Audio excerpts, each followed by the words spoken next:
Whole time. Whole time.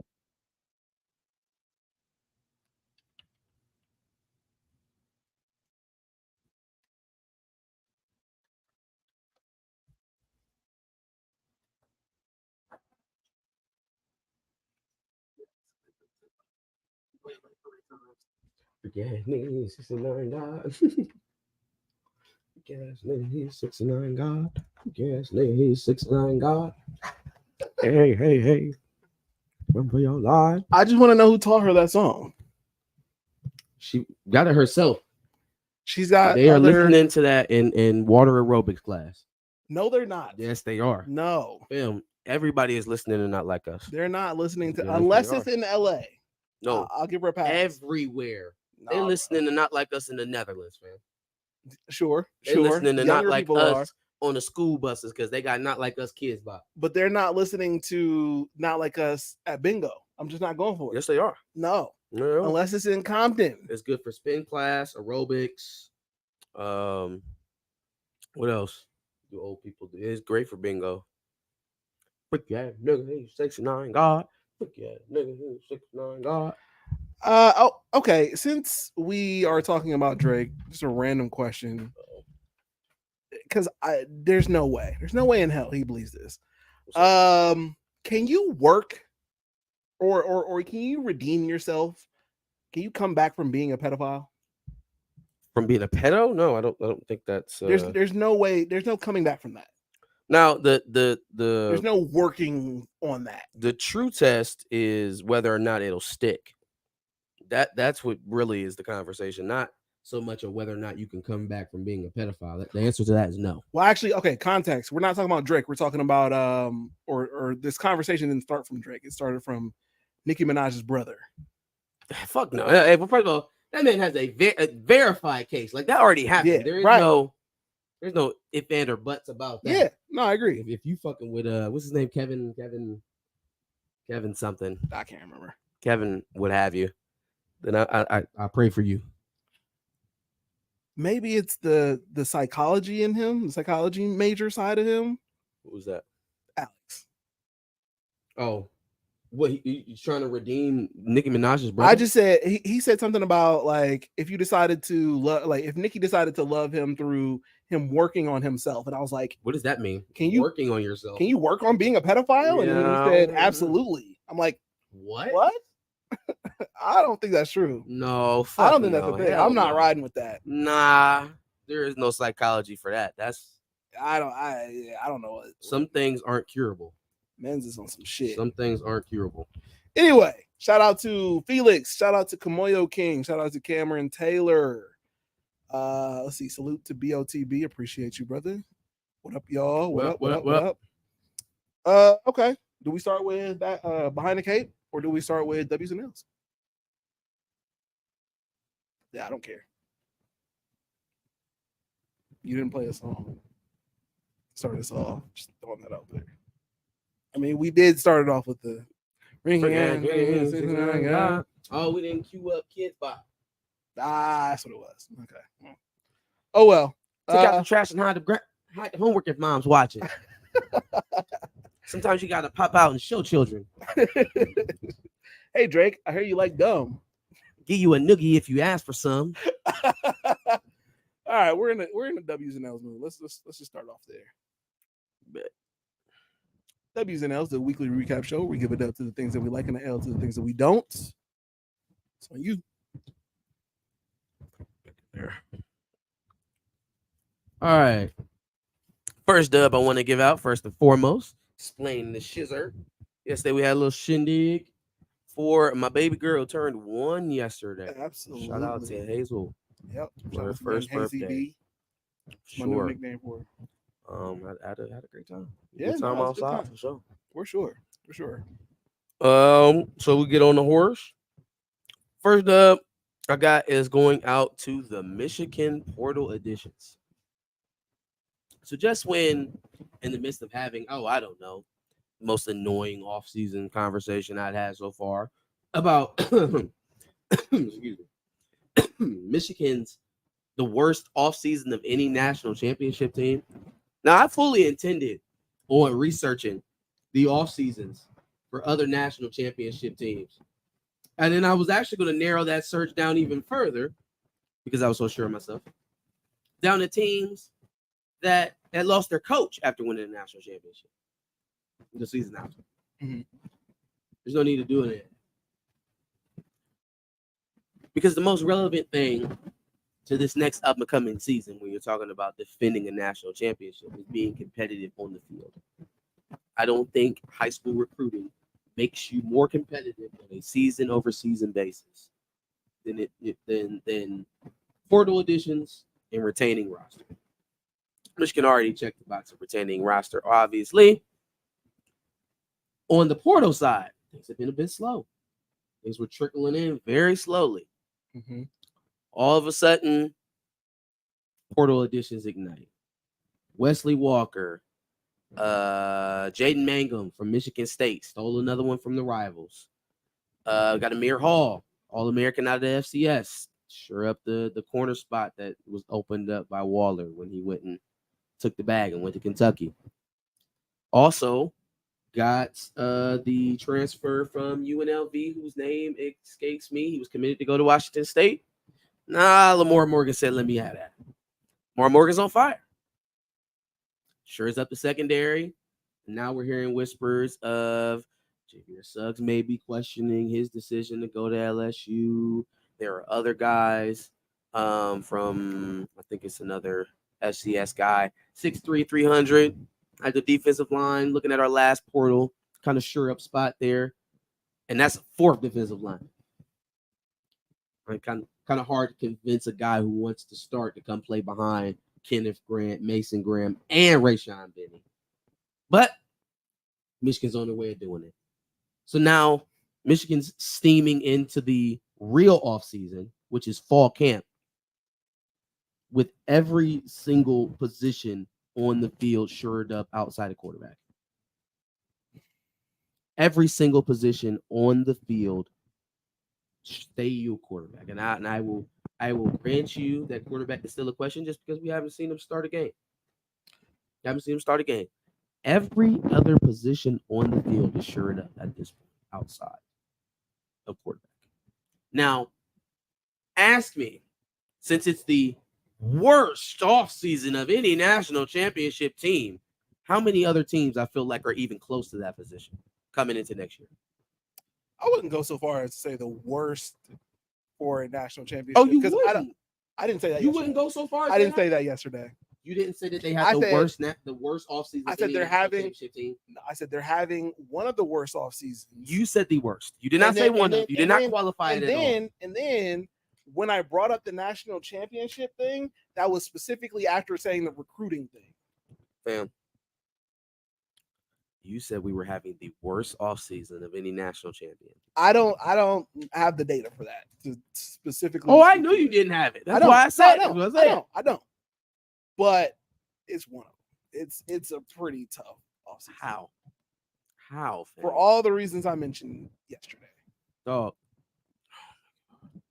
Because even those additions don't add up to losing what you've lost. Are you talking about personnel? Like players? Both. Coaching personnel and players. Josh. Wesley Welker, or whatever the fuck his name is, doesn't add up to losing Blake Corum. Okay, why are we mix matching positions? Because you didn't get in at running back. We lost Mike Samerstill, and then Rob Moore went down for the season. We added Jaden Mangum, who was a all Big Ten honorable mention last year as a freshman, right? And then we added Wesley Walker, who had a pretty good career at Tennessee before transferring to Louisville. I don't know what the fuck happened at Louisville. He did a couple of transfers. He don't want to go. That doesn't matter. He never played at Louisville. He started his career at Georgia Tech, played at Tennessee where he has the most of his game film. Mm-hmm. Transferred to Louisville, didn't work out there, never played a game in Louisville. Now he's in Michigan. Mm-hmm. So really, also you lost Cornelius Johnson and Roman Wilson. We sure did. So one receiver is not making up for. We got a Marion Walker back to play receiver. We got the transfer from Youngstown State, and then all of the receivers that are being put in to their starting positions this year, you saw play last year. You saw Tyler Morris play in the postseason last year. You saw Samaj Morgan play in the postseason last year. And when we talk about Michigan's I hate receivers, Samaj Morgan. I know you do. I know hate you him. do. Oh, I hate I him. keep hating him. I will. Keep hating him. I will. And whenever we talk about Michigan receivers, we always just kind of forget that Michigan has the best tight end in the country. We always just kind of let it float to the back of our mind as if we're not going to throw the ball to the best tight end in the country. When we look at Georgia and we talk about their passing game, the first name out of your mouth for the last 3 years has been Brock Bowers. Somehow we don't get that same kind of love. Don't understand it, but it's okay. But we were talking about wide receivers. They can march out Brock Bowers and Lat McConkey, and everything's fine.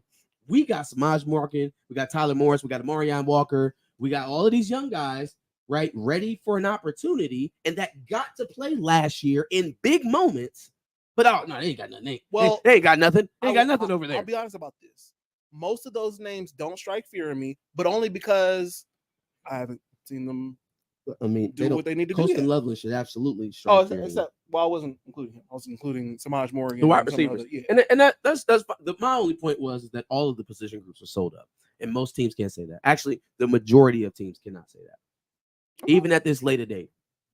So for it to be the worst offseason of any national championship team, we in a pretty damn good spot, the way I view it. Okay.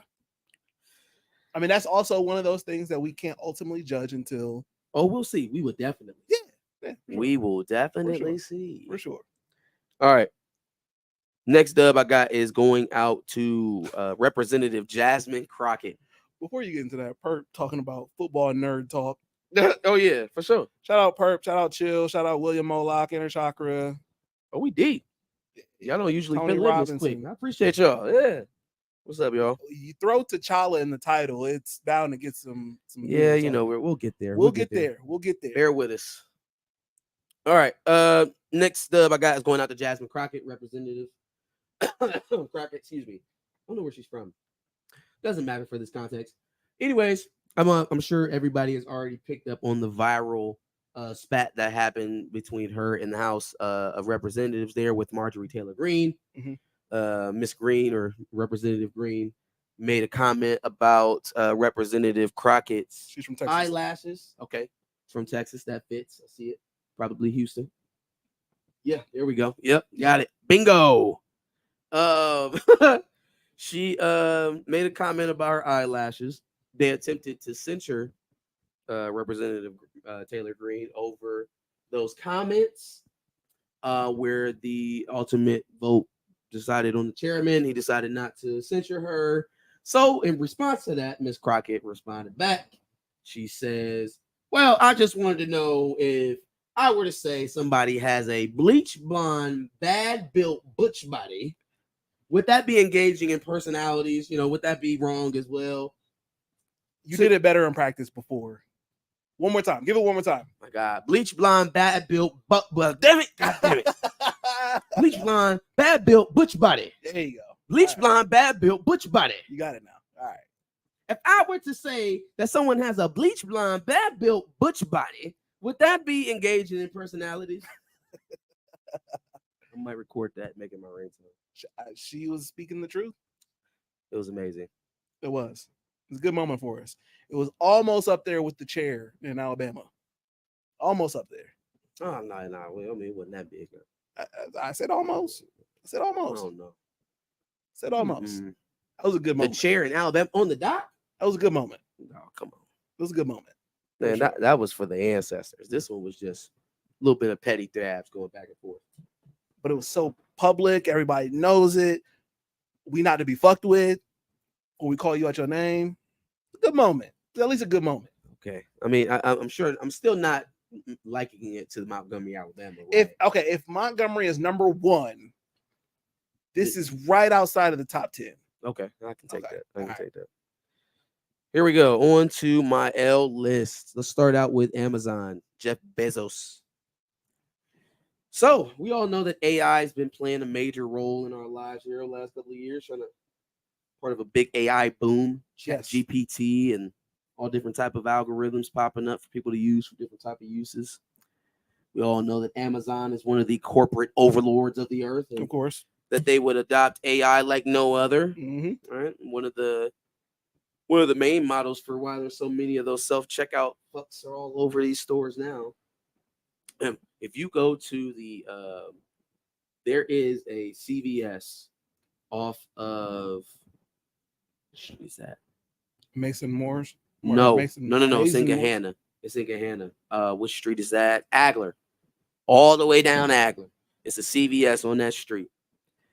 They got self-checkouts in the CVS. Yeah, they do. They've had those for a minute too, actually. Fam, what in the drugstores? At least it ain't but 2 cashiers that work in this mug anyway. At least a couple, about 3 or 4 years now. Nasty work. Yep. Nasty work. So there's basically 1 or 2 people working in the entire store. Yeah, and then pharmacy workers. Trash, absolute trash. Anyways, so Amazon took that idea and just expanding it times 1,000. Had AI grocery stores where you were supposed to, just walk in. There's no people, nobody, no oversight. You just get your stuff, you check out, boom, boom, boom, or you charge it to your Prime account. Sounds very futuristic, right? Sounds very. I thought at one point they were working on something where you didn't even have to scan it. You just didn't have to scan it. Yeah, they knew who you were. And go. Yeah, they got you. We're not going to, you don't want to be treated like a criminal over there at Walmart. Come on over to Amazon. Get your groceries at Amazon. Only problem is it was complete horseshit. Oh. Right? The stores are set up with 1 million cameras of people working remotely, watching you pick up the stuff and accounting for the stuff that you're taking. And then when you have problems checking out, there's a person who zooms in and helps you check out with your food. So no, the people aren't there, but they're absolutely there. So hold on. The excuse for a long time of that was, oh, well, you have to have humans teach the AI system. They have to learn what it is they need to do. It's a self-learning AI. Sounds like perfectly acceptable bullshit, right? Right. Except the stores are closing. Oh.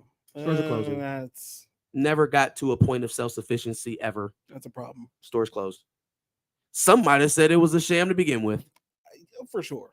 For sure. Because you mean to tell me you can't take 6 months to a year to go through testing and train the systems before you unroll it to the general public? Yeah. You mean you had these stores open for people to buy shit in, and it was just a concept?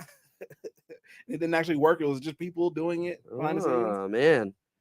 You I keep like on doing that shit, Bezos. People might find out you ain't smart, bro. Facts. You might just find out that you're only rich. I liked it at first because it was like, okay, well, behind the scenes, they're actually giving jobs to people, but store closed, it's over. Store's closed. Scrap concept. So yeah, shout out to Amazon. Yikes. I got one more political take and I'll leave politics alone. Don't ever want to let two things slide when I have the opportunity to talk about it. So AIPAC, political organization that is huge advocate of the state of Israel, is an American lobbying association though. And they got caught up in Oregon, in a congressional race in Oregon, funneling some dark money. I won't walk you through all the details because it is a rather long story. If anybody's inclined or wants to read up on this particulars of the story, Ryan Grimm of The Intercept wrote pretty extensively about it. So check him out. Check that article out.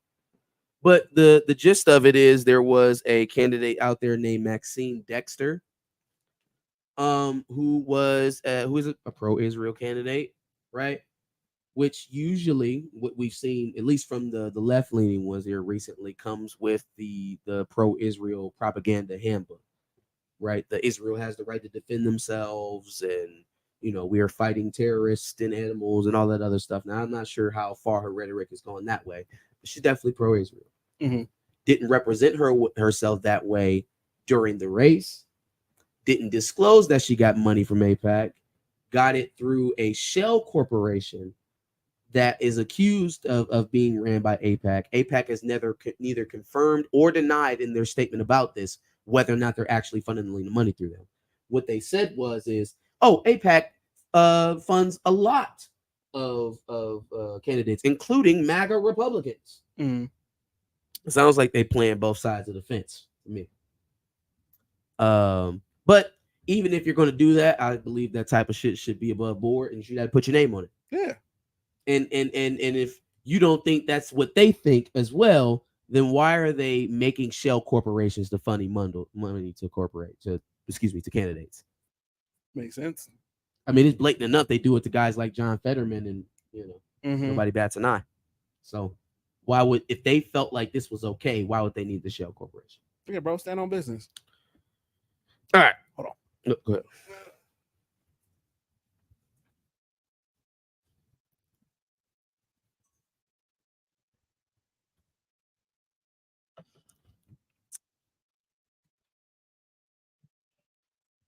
That's it for politics. I like this, L. I think you'll like this one too. Could be. You'll like this one too. So I'm giving Gene Smith, former athletic director of Ohio State, and I knew it was gonna be some bullshit for just for being a, oh my god, just a can't catch a break this week. Oh my god, Jesus Christ. Gene Smith has an interview, one of his last as an athletic director at Ohio State. Gets asked a planted question, if I've ever seen a planted question. Do you believe that the last 3 years where you've lost to your rival and they eventually went on to win a national championship, as you're losing to a second-rate SEC team in a bowl game you didn't want to be in? Do you believe that these last 3 years for Michigan should have an asterisk? Now, any true competitor, any impropriety aside, anybody who lined up and competed for any amount of time would say, listen, especially if you yourself were not involved directly in that competition that he's speaking on. Gene Smith ain't no fucking player. He never put on no helmet and going out there and suited up for the Buckeyes and played Michigan in 21, 22, or 23. Mm-hmm. His stake in there goes as far as his employment does. Sure. Let me finish my thought about that. Any competitor would leave that type of nonsense to the side and be a competitor and take your lumps. You don't want to be up there whining and crying and begging for favor and begging for people to be on your side, even though the most viewed games for the last 3 years have been the ass whooping that you got at the hands of your rival for 3 years. So people don't want to hear this, not even just Michigan fans. I believe there should be an asterisk. I do. I believe we should look at those games differently. Yeah, even though our own coaching staff reported that we knew about this a year further and changed our signs because we knew. So really, 2 out of the 3 years, we had advanced knowledge of your advanced knowledge, so it was null and void. But it still should be an asterisk on all 3 years. Even though this year, the entire college football world knew, and it had almost an entire season in between when people found out and when we played.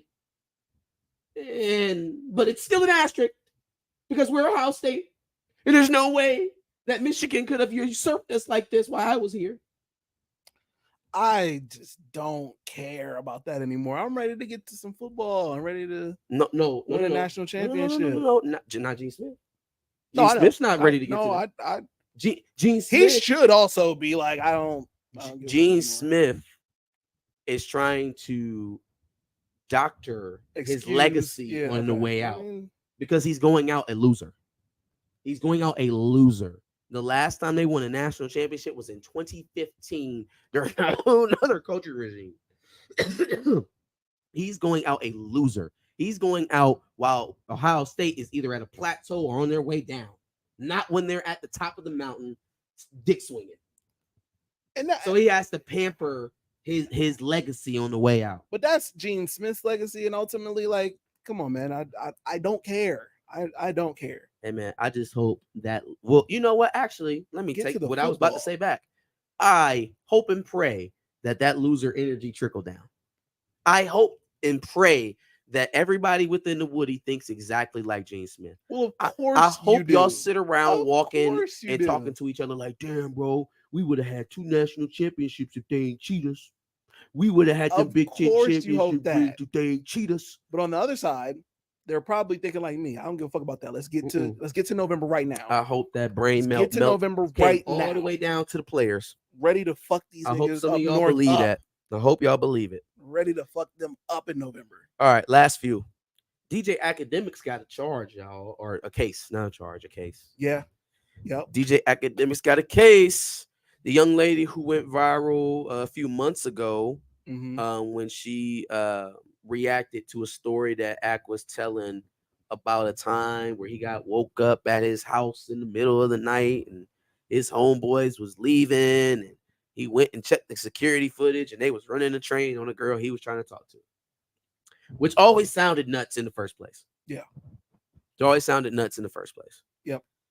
Well, now this young lady is suing Ack for SA. And the story she's given is that not only did that happen, but Ack as well.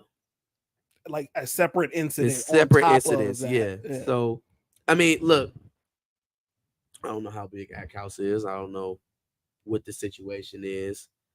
Couple things about his account felt off to me. Number one, you fell asleep with the girl that you wanted in your house and she didn't fall asleep with you or around you. Okay, so that's weird, number one. Number two, your homeboys wake you up. Hey, bro, we about to leave. We about to be out. Yada, yada, yada. Okay, cool.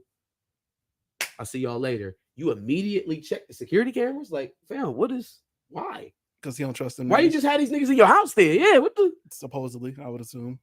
But that's the only reason you would do something like that. I was about to say that just might be like a personality thing. Like I don't usually have people in my house while I'm sleeping that I can't trust. Yeah. But that's maybe a personal thing. Yep. Upon seeing that your homeboys, the homeboys that you can't trust to be in your house alone, upon them leaving and you going back to check the security cameras, you see them running a train on your girl and you told the world about it? Doesn't make sense. There is a scenario where he lets that story out preemptively as an explanation to what she might say. There is like him saying that prefaces anything she might say about sexual assault because he already talked about it. Because that little talk that he had came out right before the turn of the year. It was in like December or some shit like that. Yeah, we talked about it when we were on break. It was like in December, and then all of this came about a couple weeks ago. I feel like a lawyer would tell you to shut up. Oh, according to him, his lawyers have told him he can say just enough because he believes that the one that's the lawyer that's representing her is one of those YouTube lawyers. That's admissible evidence. But I'm saying he thinks that he's presenting it as this is a scam job and I wouldn't stop talking about certain stuff over here. So they trying to get me on this over there. Well, but I don't care nothing about that. Did you do it or not? Like, you know what I'm saying? Like, that's your business. Did you do it or not? He's shown to have very aggressive behavior towards women before. Like, I don't know if you remember that video where he was yelling at homegirl in the hotel lobby or some shit. I remember that. He does give me the type of energy that, like, if he's seen that going on, he would cuckishly trying to join in instead of being, hey, yo, what's happening? Because he's definitely not defending anybody. No, he's not. He's not going to war. We already know what his physical prowess is. It's null and void. It's null and void. We've seen people press him to his face, and it not go nowhere. So I can't imagine he's gonna be a knight in shining armor and go stop it, especially for that. But then again, I'm not going to blatantly accuse him of something that I didn't see or didn't know happen. But again, I will acknowledge when something don't sound right to me, and his account didn't really add up to me. It wouldn't have been how I would have handled it or nothing that I would have done, in that situation. But I guess we'll see what comes of it. This is the year of the pedo, so year of the diddler, the year of the exposures. So I guess we're here where we're talking about diddlers. Might as well talk about Diddy and his snafu. It's in his name. Lord have mercy. So yeah, Diddy got caught at I believe it's the Intercontinental Hotel in LA. It's no longer a place. It's closed down some time ago. But back in 2016, where this footage came from, he is seen chasing Cassie through the hotel hallway as she's trying to catch the elevator, hitting her very violently. And then as she's laying on the ground, he kicks her twice. And then there's also a part of the video where she like holed up in the corner and he tossing vases and shit at her.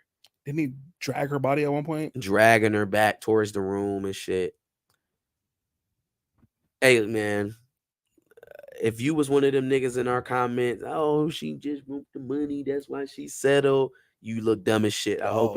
dumb I should. hell. We gonna pin these fucking comments. We going back to that video. We about to make you niggas famous. We're about to make you niggas famous. Insanity. All you niggas that wanted to die on that hill instead of just waiting to see. Like I think there was always a clear side to be on all this, but y'all wanted to be on the other side. But even if you wanted to be on that side, at least you could do to protect yourself was to wait for some evidence to defend yourself with. You niggas, like just like you do, head first. I believe there's going to at some point be more evidence. It's worse because you got to think, man. Number one, I think this video came out because of Christian Combs, because of King Combs. Yeah.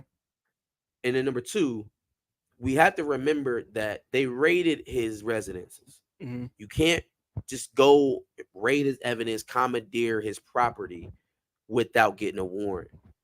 The threshold for the warrant has to be some sort of evidence, something that needs to be followed up on.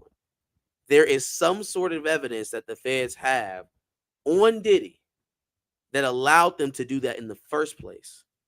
I'm not saying it's a smoking gun. I'm not saying it's convictable. I'm saying they have enough to inquire. They have enough for a judge to sign a letter for a warrant. And furthermore, I think they were the ones that leaked this case because they already knew it was out of the statute of limitations. Otherwise, he'd already been arrested for this if they had it, right? But public perception is going to be perception is going to continue to put pressure on this man, which might lead him to make more mistakes and allow more people to step forward in any cases that they might have against them. Yep. So, Diddy's a huge piece of shit for what he did in that video, man. Like, and then the apology was crazy too. Like, he didn't even mention her when he said, "I'm sorry." Like, man, look how we got here. We was when the lawsuit first broke and he settled. It's I'm still standing. Yeah. He was Elton John in it. Yeah. Now we making apologies. Oh, he talk about feeling the heat in just a matter of months. Just a matter of a few months. Looked like he was in Bali or some shit. Yeah, he out there with Russell. Yeah, you know, they chilling. Crazy. Yeah, to not acknowledge her during the apology when that's the person you did the dirt to, crazy. Fuck your apology. I believe all of it now. Yeah. Oh, I believe all of it now. Meek got bent over. Usher got bent over. Bieber, allegedly. Bieber be on his knees servicing the hip hop community, allegedly. And Odell, allegedly. I believe the Christopher Williams stuff. I believe he had Christopher Williams in there on his knees, allegedly. I opened up the investigation into Kim Porter. Can't wait to hear what Albie Shore has to say. Sure. Can't wait for what Albie has to say. Yeah. Because he can't stop him now. He cannot stop him now. Got too much shit going on. Homeboy who had the lawsuit, Rodney. Lil Rod. Lil Rod. Apparently took Universal and the other record label off of the lawsuit. Oh, he got paid. Just throwing that out there. This sounds like they cutting Diddy loose. So first thing is they raid his houses, right? Now you telling me that Lucien St. Grange and Universal are off the hook. Which is crazy. Which means they're probably not going to be shooting any attention Clive Davis's way either. Mm-hmm. And so now they're in the phase of tarnishing his public perception. This sounds like they cutting Diddy loose. I'm so glad. This literally sounds like they cutting Diddy loose. And the only thing, oh man, that is crazy. That's nuts. That is really nuts. Because before he was posturing like he was protected. Now he's posturing like he needs to defend himself. Yes. It is completely changed. And that makes a lot of sense if they took Universal off of this thing. Mm-hmm. And you know what? I'm thinking that what he was attempting to do, Rod, was hold them responsible for what Diddy was doing because that's his handler. That's his bosses, right? But at the same time, You aren't the ones who afflicted me. So yeah, maybe I'll take a check from you, but that nigga gotta go. Yeah, He gotta go. he's gonna be the fall guy after all this, Ooh-wee. which he did his dirt. So The only thing he can do to save himself is tell us the truth about Lucien and Clive, bro. Tell us the truth. Complete the arc. Let us know. Or go down as the fall guy. Be their Epstein, which you may already be Epstein. But that don't got to be your legacy. You can come out of this with, I don't think niggas is ever going to accept you back in fully. But maybe you don't got to go down the way you had it right now if you just talk. Because I know he got some shit to tell. I know he has shit to tell. Yeah, I mean, if you're outing the even bigger than you guys, I don't know if we fully accept them. I mean, the way that No Diddy is caught on. No. He's not getting back in. Okay, but maybe he has a chance to not be the worst of the worst monsters. Sure. Two things. One, I'm glad you said Clive Davis. I got something that I got to address in my W's and L's that I forgot about. Two, I like what Perp Minded said. He said, "I wish they would have gave Dana the same energy." Man. But see, like, where was the calling out of Dana again, at all? This is not about the domestic violence of it all. Sure. See, if he would have went to court over that, and now that I'm kind of putting all of this into perspective, it makes sense that Cassie went for the money and not the charge. Right? He would have beat that. He would have beat that. He'd have suppressed the video, or it got lost somehow. Because y'all know that's how he get down. And then she'd have been ass out, and then the retribution for charging him would have been even worse. Yeah. Going for the money and providing that evidence is probably what got him, or probably got her to pay out. Yeah, and it started this whole wave of shit hitting him now. So, yeah, I mean, Dana White should absolutely be getting his just due, but again, white man in America. So what are you gonna do? Yep. But the only thing that's sicker about Diddy to me is the people that was willing to go up for Diddy. Busta Rhymes, Fat Joe, Stevie J. Oh, Stevie J, I believe you had that white man folded in that pretzel. I'm just waiting for the footage to hit online, boy. I'm just waiting for the footage to hit online. I believe it. Well, plus we don't have evidence of Dana White doing other shit on top of the domestic violence like we do with Diddy. So, I won't speak towards Dana White's character, but not saying he hasn't done anything. I'm just saying there's not like all these stories like there is with Diddy. Sure. Oh, the people that supporting him. Floyd fucking Mayweather. So you mean after the video even drops, Floyd, you still gonna get on here, get on the internet, and tell people that you're not gonna judge him or kick him when he's down. You don't know the real Diddy. But what should I expect from an illiterate man that watches a delinquent beat on his own daughter? Hey, fam, saying nothing is an option. Like, what should I expect for a man that can't read and won't lift a muscle to defend his own blood? Facts. His own blood and flesh. Yeah. Nope, for sure. What should you expect? The only correlation I can make is that fucked up people, right, do fucked up shit. And they band together. And they support other fucked up people. Mm-hmm. And also, reading is fundamental. Make sure your kids know how to read. God damn it. Tony Robinson said, "Are we trading Travis Kelce for Diddy? Are we letting him have to pay now?" Travis got to drop old girl for he come over here. He can't bring her. He has to come alone. I'm not saying he got to take old girl back. But he definitely has to come over alone if he's coming. Fair enough. Yeah, I agree with that. See, Travis had 1 foot in, man. Y'all don't know. Y'all not from Ohio. Travis literally had 1 foot in the game. He was there. But, yeah, he went back to his roots. It was the mustache. What is it? The sash? That's Diddy. That's Floyd. Oh, last L I got is going out to Shaquille O'Neal. Y'all have heard me call Shaquille O'Neal an absolute flabbergasting liar on the pod a couple of times. But now we're getting into catastrophic levels. He has a podcast. He had Funny Marco on as a guest. Funny Marco was kind of jokingly floating the idea of the NBA being rigged. Shaq doing what Shaq does, plays completely into it and said, no, it is for real. No, I believe you. and tells one of his Shaq stories that probably didn't happen or is told completely out of context to sound like something else.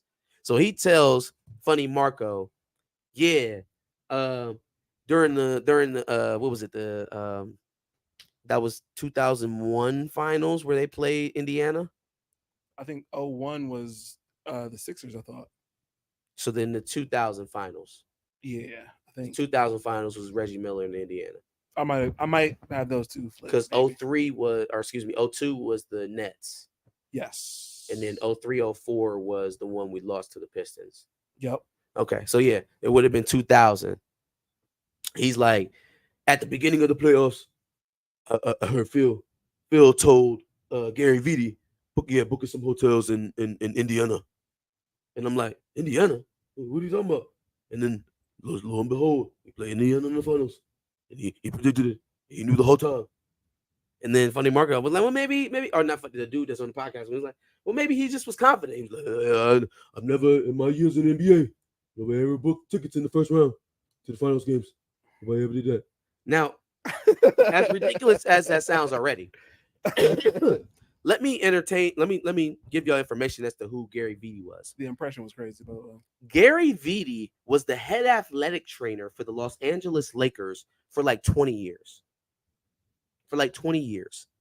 So picture everything Shaq just said, and then add to it that Phil fucking Jackson is asking the head athletic trainer to book tickets for the team.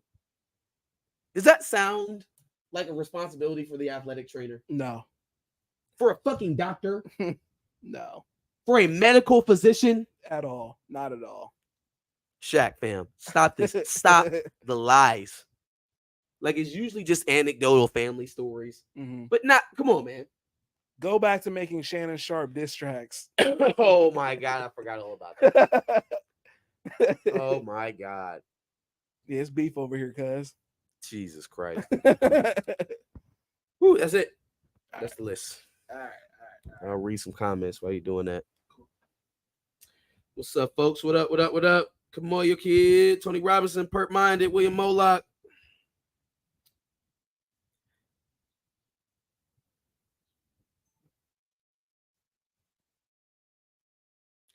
Floyd couldn't read the room, Pert Minded said. Floyd couldn't comprehend the situation, Tony Robinson. William Moloch, my L's going to Cole. He still do got this J. Oh, he still don't got his J. Damn. My boy dropped his J from his name. Just Cole. Instead of Travis, what about Cody Rhodes? He half Cuban. Yo, Cody Rhodes. I saw a video of is Goldust Dusty Rhodes? I think that's his son. Whichever one Goldust is. I saw a video of him basically making out with his dog. Ew. I was like, bro, get the fuck up out of here, bro. He did something first. I think he fed him something, and then he took a bite of it, and then he just like started kissing his dog. I'm like, man, white people gotta stop with that shit. Shaq needs to worry about that gold digging thought that says she never loved him. That was crazy. That's crazy. Like, come on, Shawnee. Like, that was crazy. And all these years later, too. Mm-hmm. Y'all got all these kids. A little bit of you owe your entire professional career at this point to him. Yes. I mean, it started with basketball wise, didn't it? Let's just be honest. Yeah, like your entire name in the reality TV space is based off of Shaquille O'Neal. You don't love him. You've never loved him. I don't really get what people get from saying shit like this. Like at all. I don't know. Well, clout. Ooh, hold on.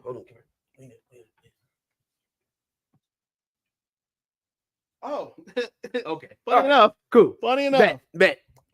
My first dub is going to Shannon Sharp. I don't know what it is about Shannon Sharp and coming to his platform that gets some of you niggas to say shit that you should not be saying. Hey, this is the craziest situation.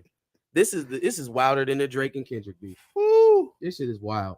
And I don't even know how to make heads or tails of it. I didn't even expect Kel Mitchell to be the next Crazy ass interview. guest for a Shannon Sharp Hey, podcast. I am fully convinced that he screens the content before he brings it on. It ain't no way Kel surprised him with that shit. Like you said, I wouldn't have thought to have Kel Mitchell on as my next guest. Yeah. Nope.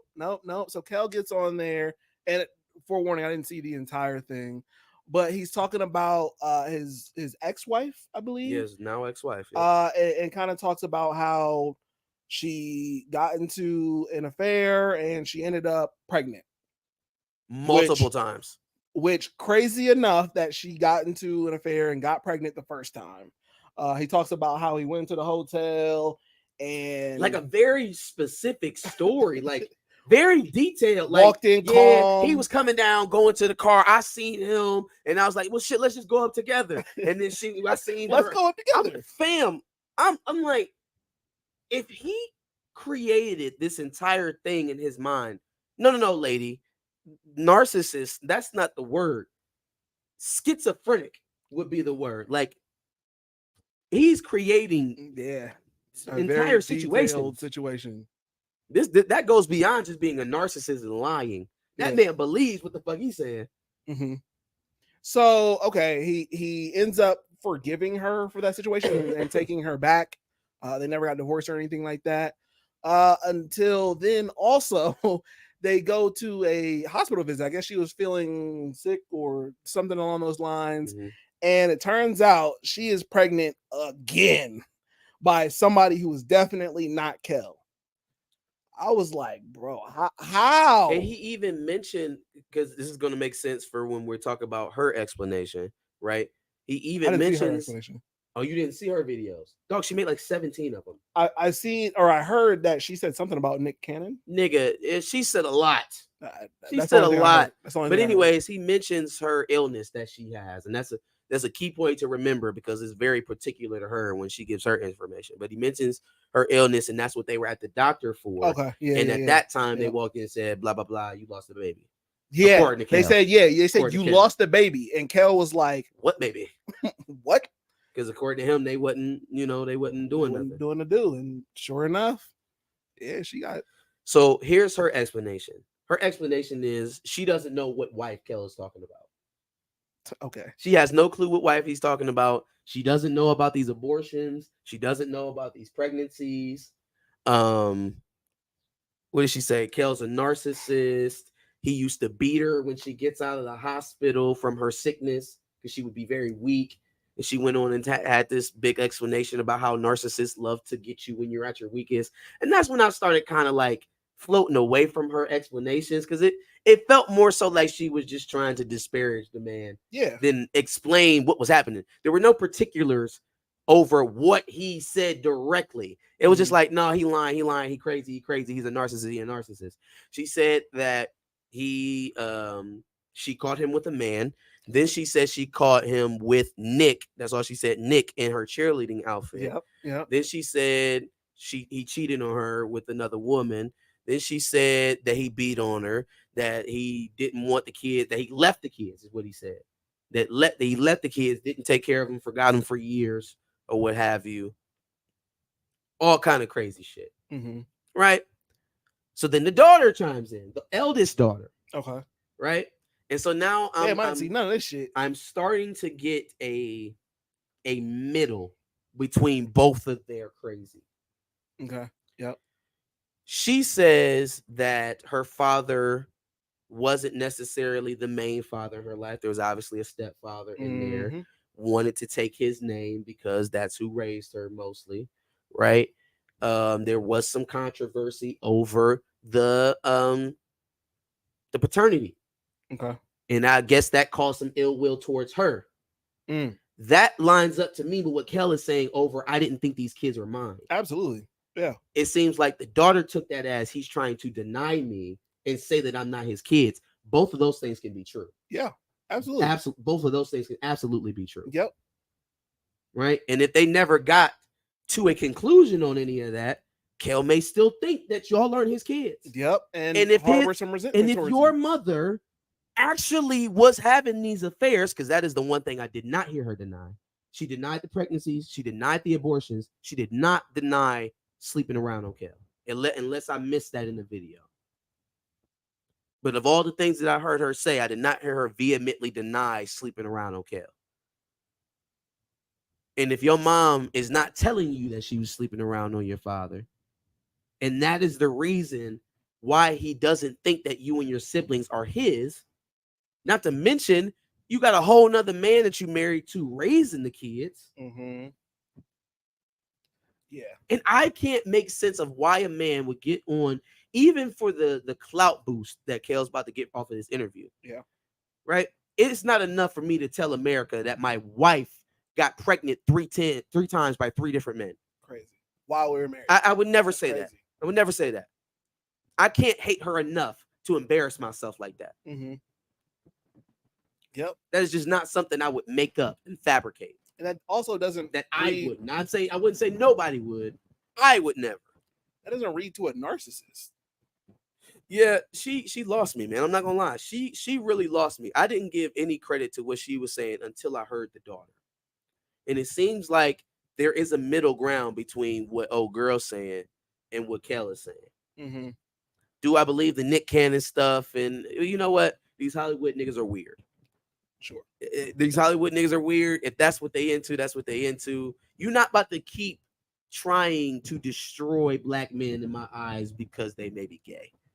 Gay is not a disqualifier for being a man. And that shouldn't be an automatic whammy to get niggas out of here. Anytime y'all want to disparage somebody or make them look bad in everybody's eyes, specifically about black men, it's something about them being gay. Mm-hmm. Yep. Y'all always love to do that with heterosexual black men. Oh, well, he gay.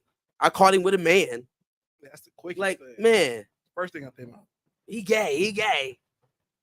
So, like, I just don't like that automatic. And then the narcissist is the buzzword of the 2020s. Narcissist is the buzzword of the 2020s. When I hear somebody leaning into that too much, I tend to think that you're the one.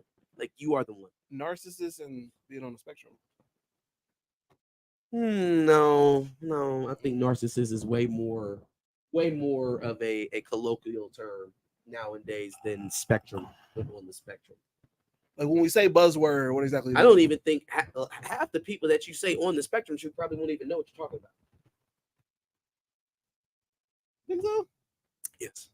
I don't think people are as enlightened to mental health as you think they are, or as they project to be. Maybe. You might be right. Niggas say on the spectrum, they're like, oh, that's your Wi-Fi? Right. It's Wi-Fi. All right. My second dub and my last dub goes to EA Sports College Football 25.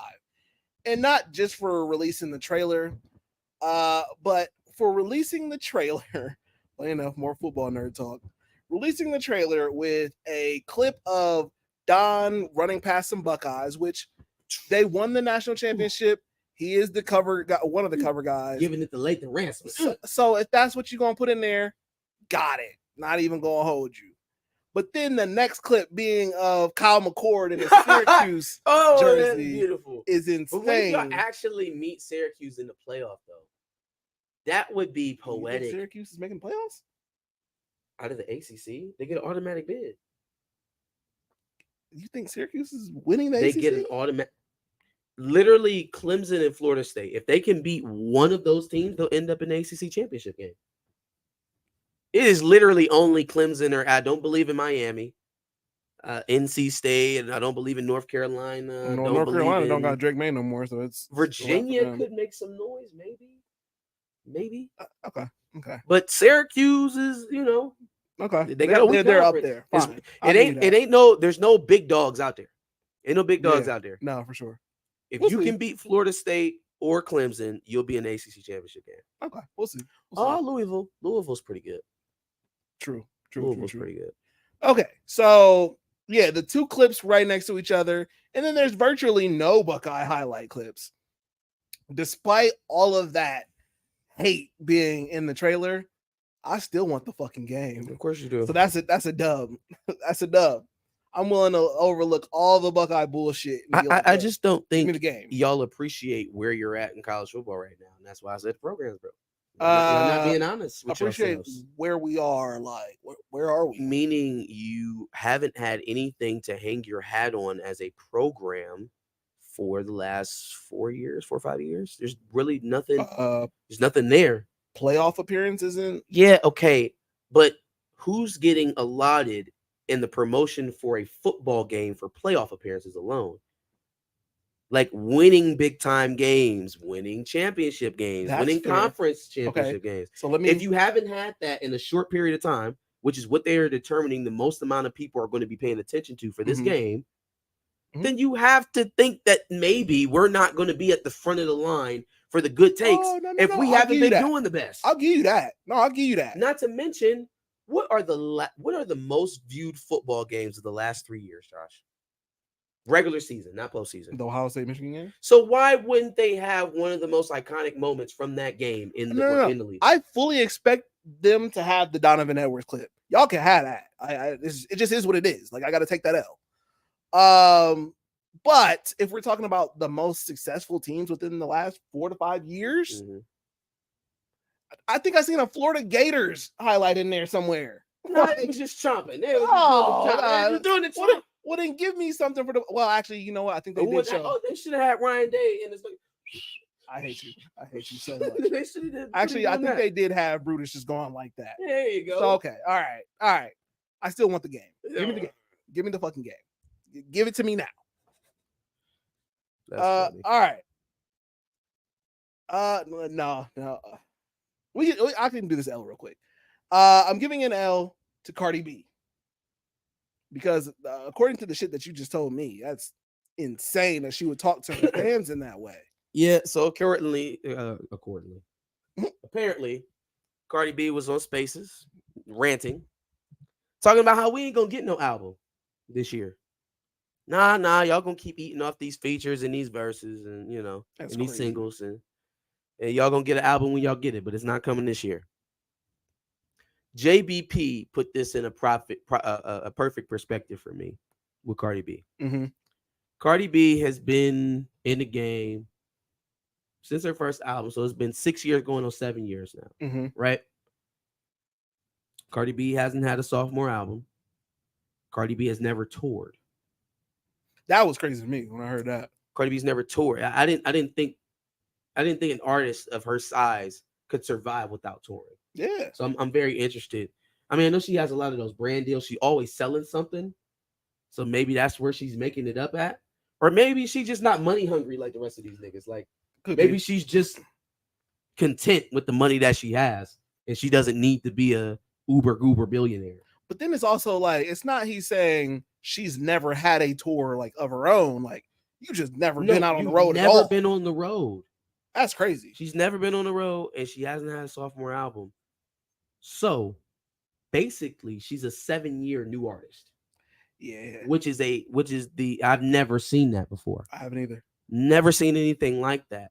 And then on the heels of that, like towards the back end of that, to proclaim that no, y'all not getting what y'all want. I'ma do what I want, as if you're Nicki, as if you're Rihanna, as if you are any of those acts that can take an extended break and live off of projects. One project. Right? Like you can't do that. Yeah. I'm befuddled. And to bring it all home, her latest single that she got on the radio right now, she's screaming at the top of her lungs, if you scared, then just say that hoe, enough is enough. Well, I'm going to meet Cardi's energy and say the same. If you scared, girl, just say that. You ain't got to be in Spaces arguing at your fans. Tell people you are scared to death of how people are going to receive that second album. Or scared. And you don't want to flop, so you're not putting out the album. You're scared of that sophomore slump. For sure. I get it. You don't want to be Roddy Rich. I understand. Nobody wants to. I actually so like rap. Roddy's second so album. rap. Well, you in a pool with 6 other kids. No, sure. For sure. Is you, Pete, and 3 other people. Pete's in that list? I don't know. Way Pete was arguing yesterday. I just figured if it was something outrageous, it was some outrageous opinion, he'd be there. All right, let me. Perp called Cardi B an industry plant. You think so? I feel like she's fortunate. She popped kind of late for her to be a plant. If Cardi B would have popped when she was like 18, 19, 20, I say yeah, for sure. But she was a SoundCloud rapper, basically. Well, she popped when First time I heard her, she had an Offset feature. Oh no, I heard her well before that. But see, Shar was a fan at the time, and she was still loving hip hop. Yeah. So before she got picked up on Love and Hip Hop, she was already rapping. And then had some other shit before that. Yeah, her shit got moving once she got on Love and Hip Hop, but she was still a SoundCloud rapper. So it's like it'd be hard for me to call people that I've seen in their infancy plants. Yeah. Plants to me are people that pop immediately. Like the first time I ever see them, they look like they got a major deal. I was gonna say Jack Harlow, but the first time I seen Jack Harlow, he looked crazy. Nah, but like I mean, Tumness. Was he not signed already? Like when you first heard him? Yeah, I think so. Yeah, I mean, yeah, he maybe didn't have the look altogether, but he was still taken care of. He was still taken care of. Sure. Jack Harlow's definitely one. Actually, no, Jack Harlow still looks like Tumness from is that the line in Which One in the Wardrobe? Yes, Mr. Tumness. Yeah. Right. Mr. Tumness. This one's going to take a while, and it's only going to take a while because I've been trying to avoid talking about this on the pod because every time I mention it, it doesn't seem like anybody wants to be receptive to the topic. I'm going to talk about Love is Blind because I have to at this point. It's gotten to a point where I have to. I'll tell you why I have to. Love is blind. But in order to get there, I got to give you some context of the show. All right. The show basically starts off season 1. First episode, damn near, with a white guy who basically falls in love with this black girl. Okay. Right? And they eventually marry and become the quintessential poster child couple for the entire show. Oreos. Yeah. And so, all right, that happens. Then I think season 2 happens. A couple of black guys are in there, and they're like the worst people ever on the show. And it just gets to this point where, like, I even told Alex at one point, like, bro, like, I'm not even watching the show no more. They do black people so dirty on the show. Like, there's always like 4 black women that start, but they never see their way to the end. And the black guys are always the shittiest people.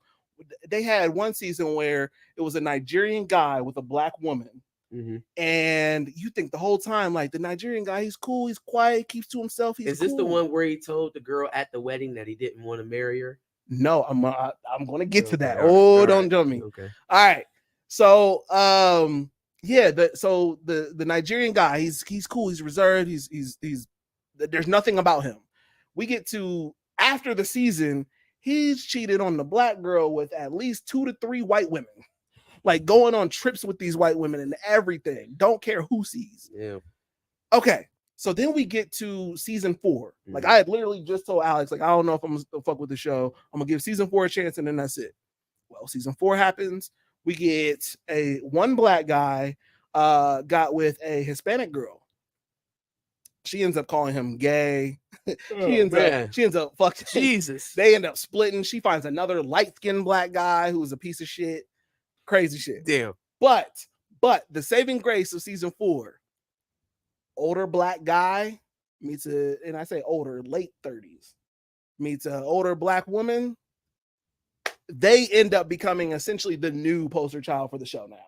Nice. So shout out to Brett and Tiffany. They're like they're the ones now. So now we got black love, we got black excellence coming from the show. Boom. Season 5 was shit. Don't nobody give a shit about season 5. We're just gonna move on past season 5.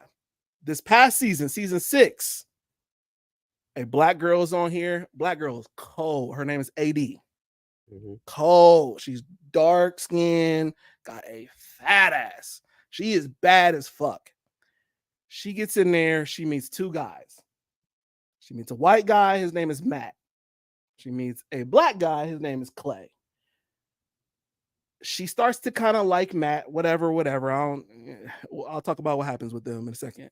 But she starts to talk to Clay. It's very clear that both of them are black. Like you can hear it when they're talking to each other. Like he's like, "Yo, AD, da, da, da." They're clearly both black and they kind of know each other are black.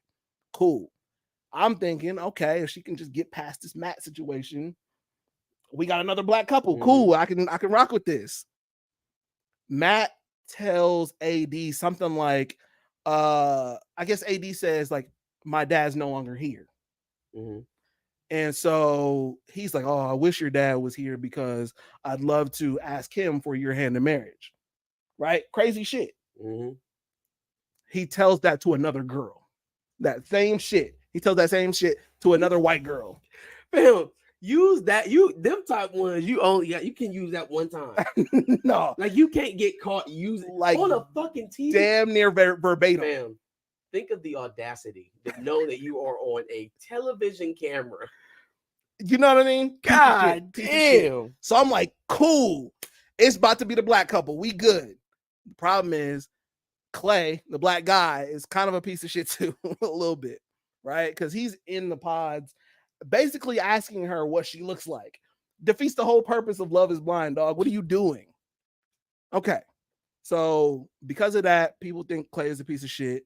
Then we're going through the processes of everything. He's kind of telling her shit like, oh, this is a great thing. I hope I don't do anything to fuck it up. Like, dog, don't do anything to fuck it up and you'll be perfectly fine. Right? He gets to the marriage. As you know, he gets to the altar. Everything is great. Like you think, oh, they made it to the wedding. It's up. It's up, yeah. He fucking says, no, I can't do it. You a great girl. You perfect. We're not gonna do it right now because I'm not ready. But I'm still rocking with you. Like, dog, like everybody's here, bro. Like, we're here. We're here. Just do the thing. So I say all that to say, still rocking with you is nuts. I say all that to say that they were supposed to be like the second black couple from Love is Blind. We about to rock with it. We good. But he fucks it up. Mm-hmm. And so because he fucks it up, obviously a lot of black women and black people are pretty heavily invested in the show, but black women are definitely invested in the show because the first couple, then we got the actual black couple, like they're invested in the show. Black women are shitting on Clay. Like it's just, that's all he gets on Twitter is just shit thrown at him. Mm-hmm. And so one of the things that people were assuming because he treated her so bad is that there might be a little colorism at play. He might like him light. Yeah, I mean, kind of got far down the way. He did. Down the way. He did. So this is just some of the arguments that have been thrown his way. Like maybe he doesn't like her because of the colorism thing. So it's crazy to let her slip into a wedding dress and decide that at the altar. Well, sure, but he kind of did her a little dirty. Okay, so we got him past all of that, and there's still more to the story. I told you it was a lot of context. Okay. The reason why I'm saying all of this to try to explain how shitty all that was is because this week, when everybody is completely forgotten about that season and everybody's just doing their own thing, Clay ends up a trending topic on Twitter because he's in bed with Selena Powell. If you don't remember Selena Powell, the light-skinned girl who alleges that she cheated with Offset, that she cheated with that she stepped up the whole Snoop Dogg team. Well, that was her friend. But yes. Shit, her friend alone. I thought she was there. I thought it was a thought it was a group activity. Nah, but she's a thought and she rolls with a pack of thoughts. In bed with her and doing all sorts of shit. He alleges on the New Rory and Maul podcast of all places that they were just doing TikToks. Nah, dog, you were in bed, you don't have a shirt on, and she's looking at you talking about she needs kids. I think I know what happened. So on Love and Blind, are they in some remote spot? Or are they allowed to go back out into the world when they're not filming? No, they don't even have phones. They're in a remote spot. I know what happened. Okay. I know exactly what happened. Okay. And this is filmed live, like week to week, right? Or it's not previously recorded and then they come back outside type thing. Nah, it's all done within 3 weeks, I guess.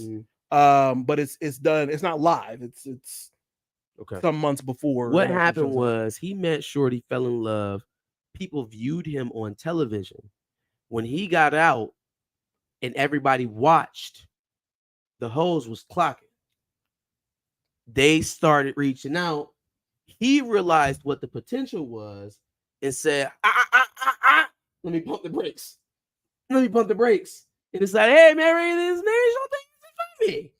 Well, no, but I'm still rocking with you. No, okay. So Selena, like they get married during that, or they're supposed to get married during that 3-week period. Yeah. So we don't see that until like 6 months later.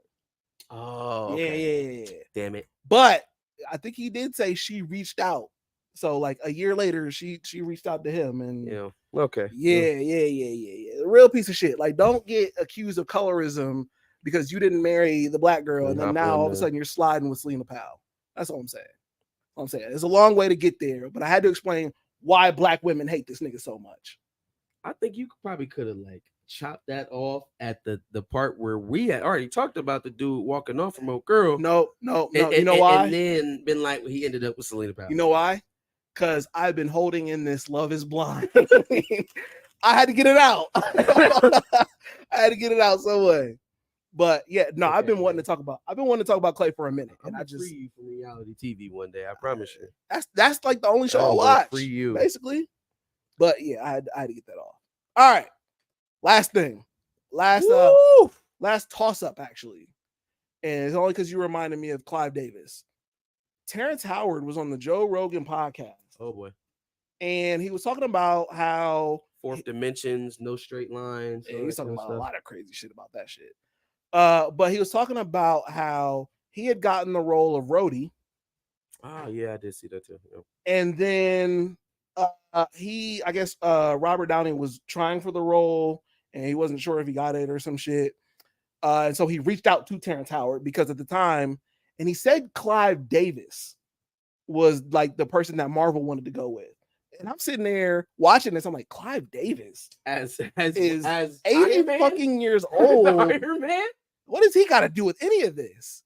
He meant Clive Owen. Clive Owen, yeah, okay, there we go. But he said Clive Davis. I'm like, what the fuck is he talking about? Is he crazy? Clive Davis is not Iron Man, bro. I don't know what. And he's damn sure not anybody's first choice for Iron Man. maybe Jarvis. Right. I'm like, what the fuck does he have to do with this? I looked it up and I'm Clive Davis was their first choice. I was like, oh my God. But yeah, that's actually kind of crazy that Clive Owen was their first choice. That's fucking funny. That would not have. I don't think that would have worked. I think he would have been Owen as Tony Stark. Over Robert Downey Jr. I think Robert Downey Jr. kind of made Iron Man. He's got a very thick, like Scottish or Welsh accent. I don't even know how to. It's very thick. Yeah. Plus, I just don't think he has maybe the sarcastic nature. Yeah, he's not funny. Like he's funny in a way that like a guy's kicking your ass that'll talk shit to you the whole time is funny. He's not funny as in like I'm going to battle you in a battle of wits type funny. You know, I don't know if it would have worked. Yeah, I agree. But then basically that was a different time of Marvel though, for sure. But yeah, he's basically talking about how he basically helped Rodney, how he basically helped Robert Downey Jr. get the role, and then Robert Downey Jr. I mean, where Robert Downey Jr.'s career was pre-Iron Man, right? Yeah, but then Robert Downey Jr. didn't return the favor when Marvel was trying to shortball him. I can also see that because he's the star. That's the part where now it's like toss up. Put your neck on the line for me, and I can see it both ways. And he didn't answer the phone. I got you here. Now pull me back up with you. But then at the same time, it's like, well, you asking for more money. I'm already taking the cut as the lead on these films to start out. You know what I'm saying? If I'm taking a cut, why don't you take a cut with me so we can both keep doing it? So like I understand why Terrence wanted Robert Downey Jr. to stick up and bring him along. And why Robert Downey Jr. didn't answer. Position Robert Downey Jr. was in, boy, that was his like if Iron Man didn't hit, we probably wouldn't be looking at the Robert Downey Jr. that we know today. Sure. Oh, absolutely. Right. He'd be closer to Kurt Cobain than he would be to the Robert Downey Jr. that exists today. Yeah. So it was very thin ice. Iron Man was a success. They were going to be making more of them. And he can either put all that in jeopardy on the stability and the word of Terrence Howard. And it may have worked out. It very may have worked out. I'm just saying you got to have a big set of stones to do something like that. And maybe Robert Downey Jr. ain't have them. When you put it like that, it actually kind of makes sense. Because like I said, Terrence Howard was up there kind of sounding a little crazy, especially with the whole Clive Davis thing. So maybe I couldn't grasp that. They definitely misspoke. But now that you put it out there like that reads. I can see that for sure. Yeah, both absolutely. That's all I got. I gave most of my time to fucking Clay from Love Is Blind. But that's it. They say I don't understand Chill's comment. By Endgame, those were pennies they fought over. Oh yeah, yeah, no, yeah. By Endgame though, but that was 12 years down the line though, or no, that was 10 years down the line. Yeah. Right, so they started. Iron Man was 09? 2000. 08? Ooh, It was either was the Iron 07. Man It was could the have been first or even the Hulk? 07. Iron Man. Well, Hulk was, I think.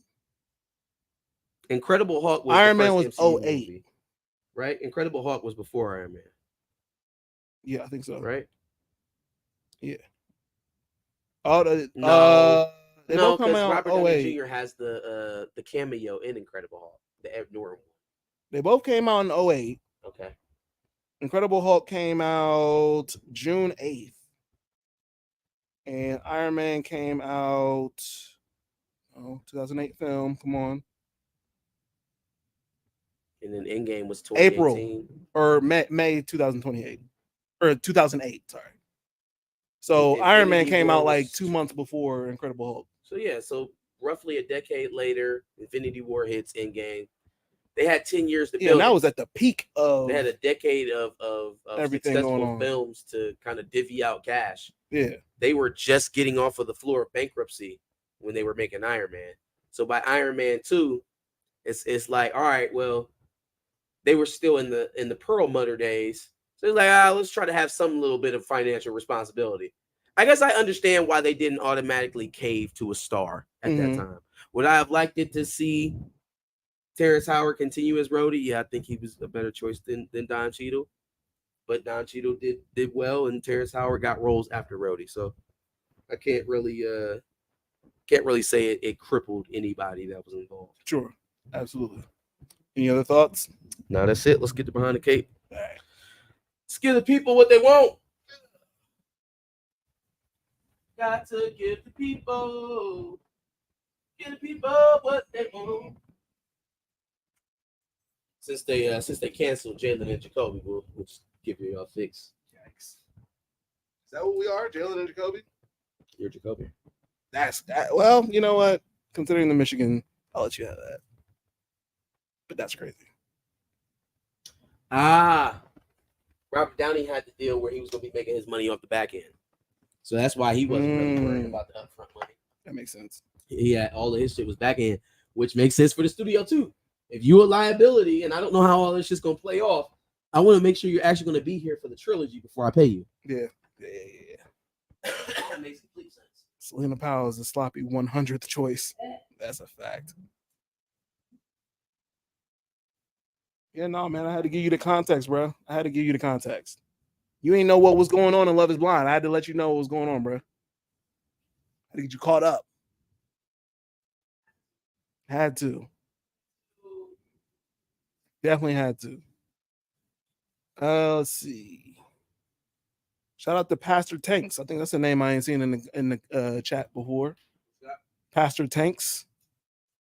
Pastor Tanks. Somebody in the chat. So shout out to Pastor. Yeah. Young Slim, ain't seen that name in a minute. Shout out to Young Slim. RDJ got like 500K for Iron Man. That's wild. That is wild. That's very wild. Considering that was the thing that started the whole thing. Yeah. Oh, it started into Yeah.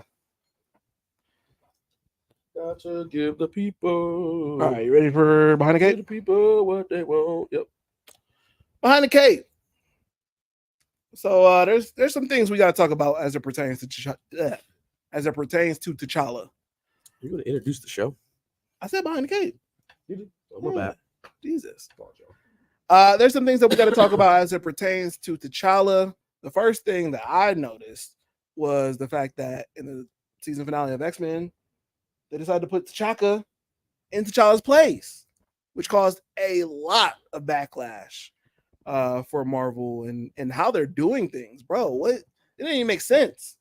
So, just we'll talk about the episode a little bit.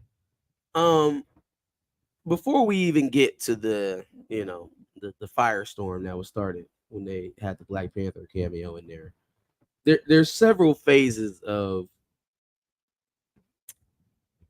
disappointment. I don't know if I go that far, but of side eyeing that I'm doing to the finale, right?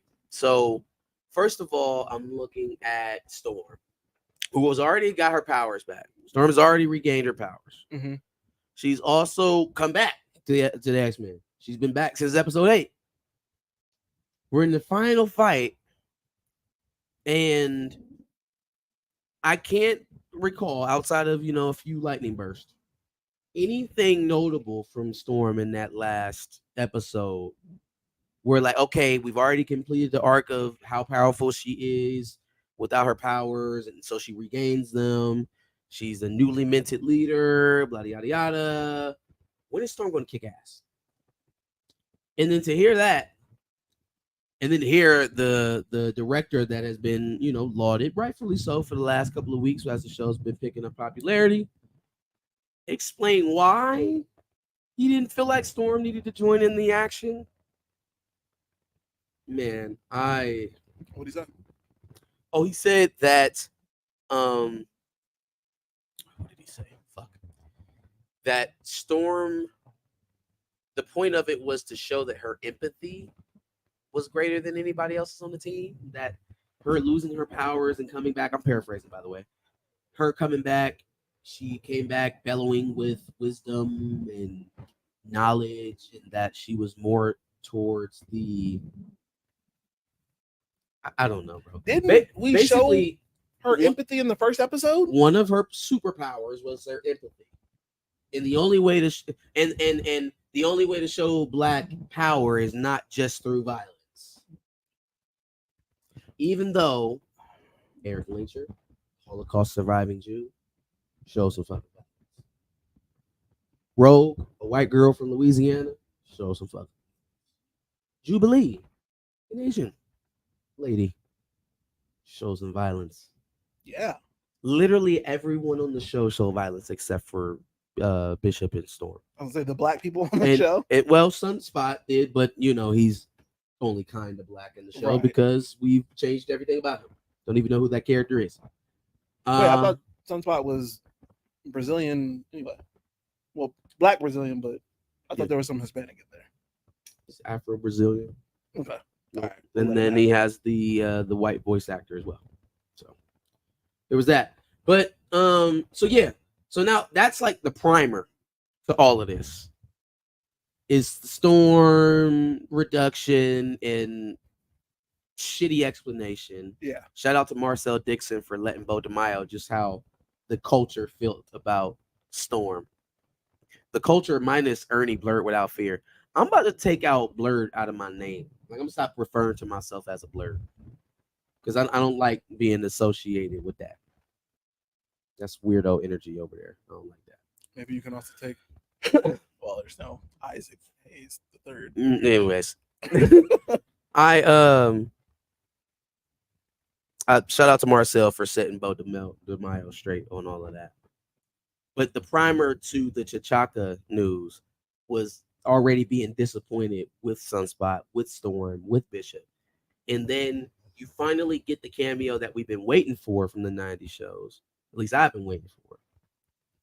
And it's T'Chaka, which is canonically incorrect.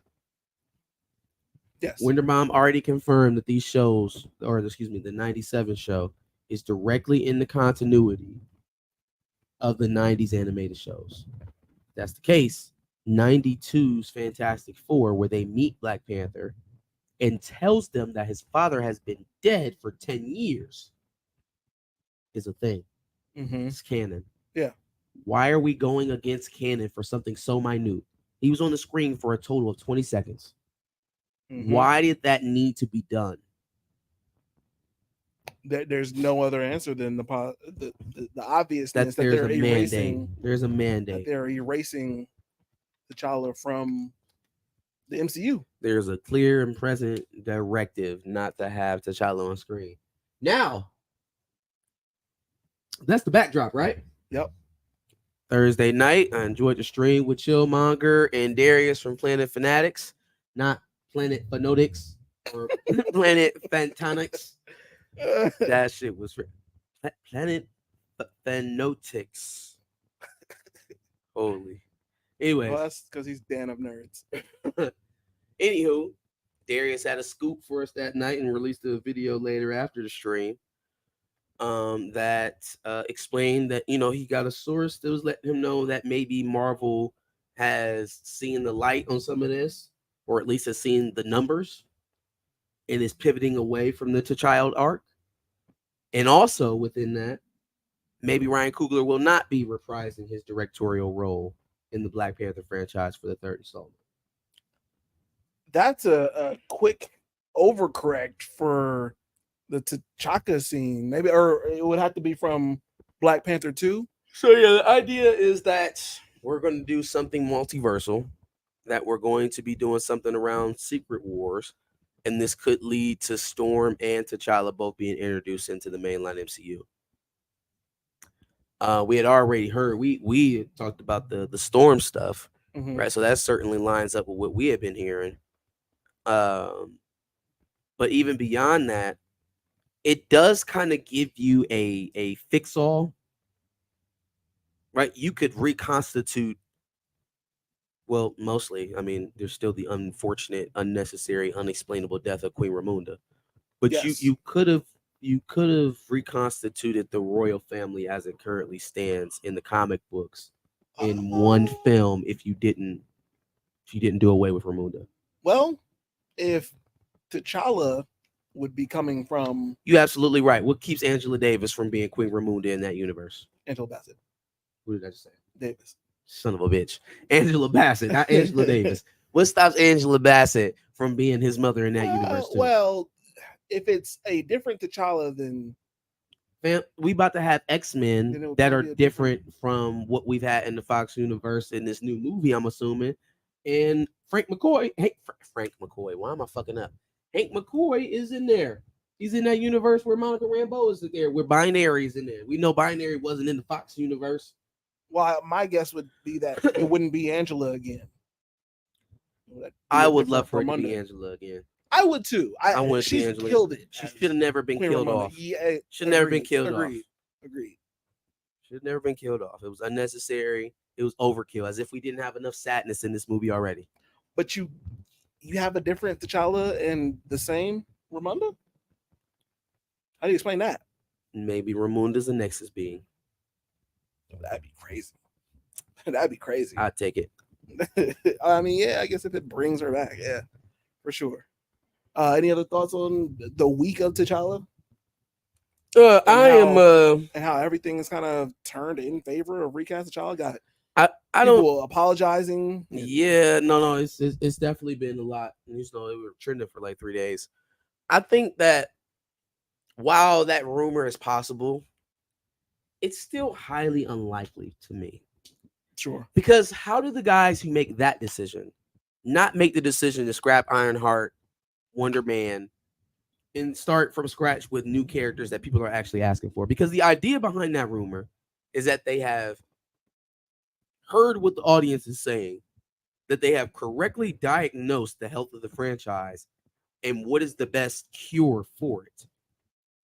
How could you be that accurate on Black Panther and so far off base on everything else, on Captain America, on Avengers, on all of the lower tier auxiliary characters that you're trying to introduce? Agatha. How is that stuff still coming out if we're making the type of decisions you would need to correct the Black Panther franchise? I want it to be true. Sure. I would love it to be true. But all suggestions of the evidence that I've seen says that's not where they're headed. Right. No, I get that. At the very least, you should meet it with some skepticism. Yeah. Oh, yeah. Regardless. Heavy skepticism. Because, again, that is a very competent decision from a seemingly incompetent group. Yeah.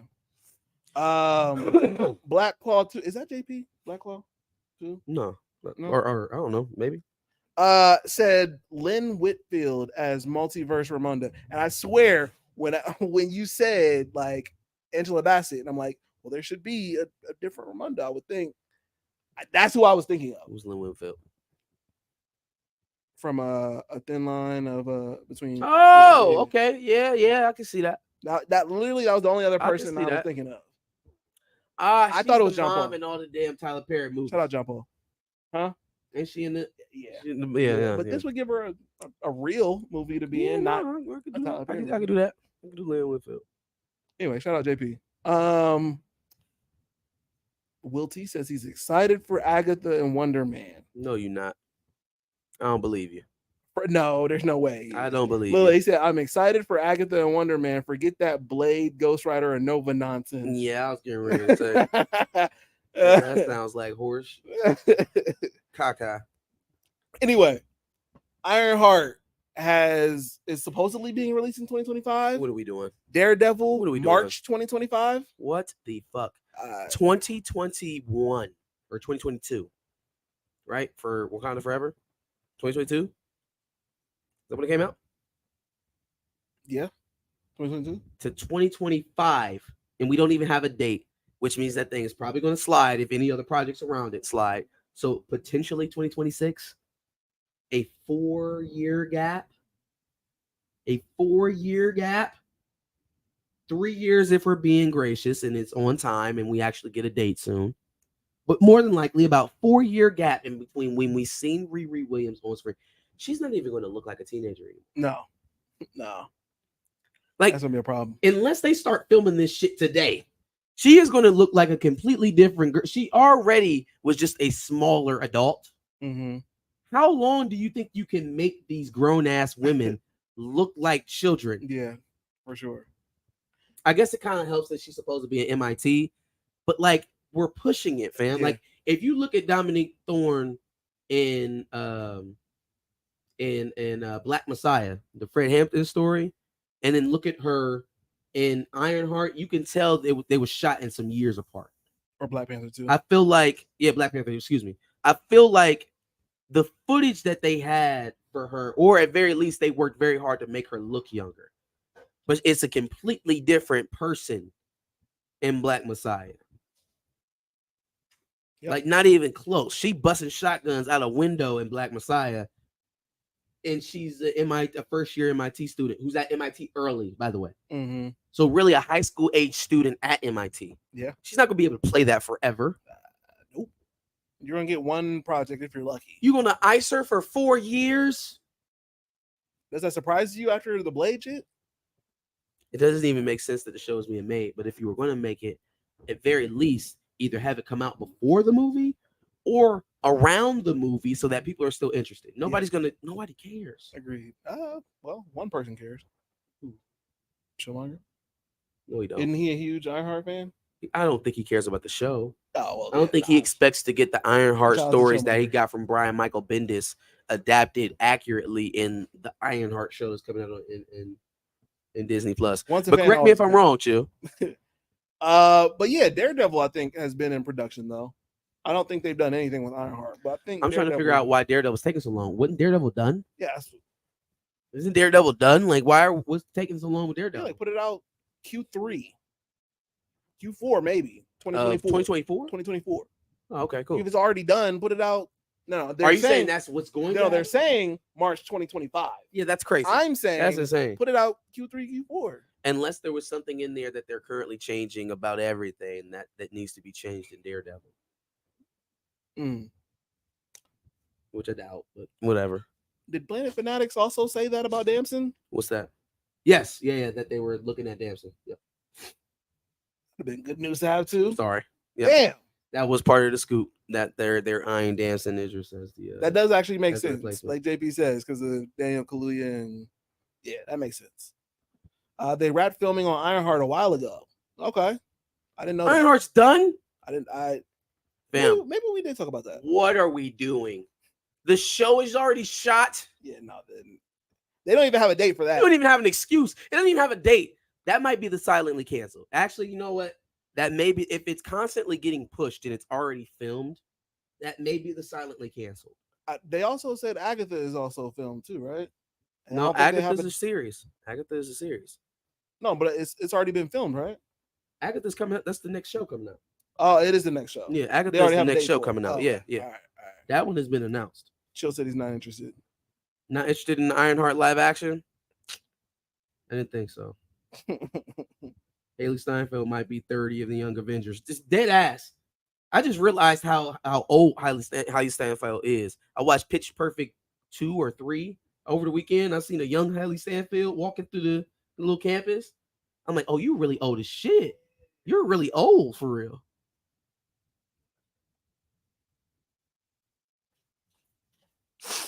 If Ironheart was done in 2022, it should have came out before Wakanda Forever. That would make sense. 100%. And I think it was slated to come out previously before Wakanda Forever. And I don't know what changed that, but Disney making dumb decisions.